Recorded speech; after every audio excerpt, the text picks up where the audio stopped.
Hello viewers, আসসালামু আলাইকুম। আমরা অনেকেই কাজের মধ্যে বা কাজের বাহিরে আমরা যে জিমেল অ্যাকাউন্টগুলো ক্রিয়েট করি বা জিমেল অ্যাকাউন্টগুলো তৈরি করি, সেই জিমেল অ্যাকাউন্টটা কিন্তু আমাদের মোবাইল ফোনে থেকেই যায়। সেটা আমরা কিভাবে রিমুভ করতে হয় বা মোবাইল থেকে সরাতে হয়, সেটা কিন্তু আমরা অনেকেই জানি না। তো দেখুন, আজকে আমরা শিখব যে কিভাবে আপনার মোবাইলে থাকা বা ল্যাপটপ কম্পিউটারে থাকা জিমেল অ্যাকাউন্টটা আপনার মোবাইল কম্পিউটার থেকে রিমুভ করতে পারবেন।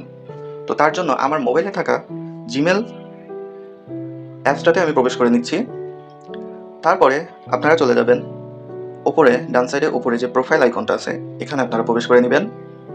তো এখানে প্রবেশ করতেই আপনারা দেখতে পাচ্ছেন যে আমার দরকারি অদরকারি বেশ কিছু জিমেল এখানে আমার ক্রিয়েট করা আছে, বা আমি আমার ফোনের সাহায্যে এগুলো ক্রিয়েট করছি। এখান থেকে আমি কিছু জিমেল রিমুভ করে দিব।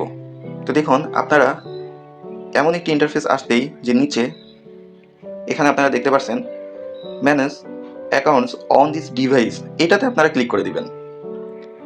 তো এটাতে ক্লিক করতেই তারপরে এখানে যে গুগল লেখা আসবে, এখানে ক্লিক করে দিবেন।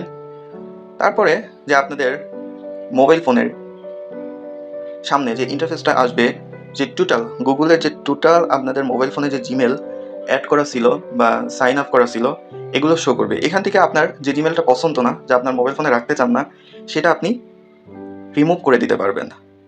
তো দেখুন, যেমন আমি এটা রিমুভ করব। তারপরে যে উপরে যে থ্রি ডট লাইন আছে ডান সাইডে, এখানে ক্লিক করব। তো এখানে ক্লিক করতেই আপনারা দেখতে পাচ্ছেন রিমুভ অ্যাকাউন্ট, এখানে এই লেখাটা শো করবে। তারপরে আবার পুনরায় রিমুভ অ্যাকাউন্টে ক্লিক করে দিবেন। তো দেখুন, এই জিমেল অ্যাকাউন্টটা আমার মোবাইল ফোন থেকে রিমুভ হয়ে গেল। অর্থাৎ এটা আপনার মোবাইল ফোনে আর খুঁজে পাবেন না। তো আজকের ভিডিও এই ছিল। দেখা হচ্ছে আবার পরবর্তী ভিডিওতে।